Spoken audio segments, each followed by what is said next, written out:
So we're ready to move on to the head. I'm going to start pulling out the head. If I don't have enough, I've got a little extra here waiting for me in the bag. I'm going to start pulling this out. And I like this frog to sort of have a comical face.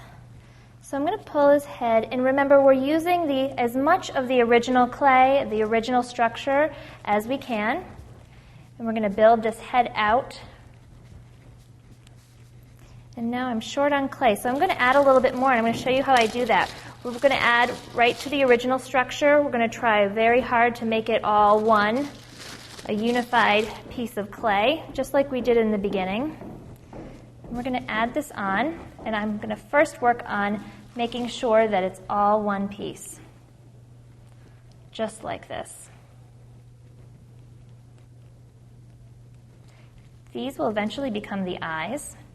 And now what I'm going to do is I'm going to start making the mouth, and we're going to make a really dramatic mouth. I'm going to press in, almost like a pinch pot. If you've made pinch pots before, you know that you're just going to pull the clay up and around. We're going to pull this out like this. We don't want to have the edges of the mouth too thin. Those are potential breaks. But we can press our fingers in and really make this wide. And we want to make sure that we've got that sloping back again. We might have lost that a little bit when we added the extra clay.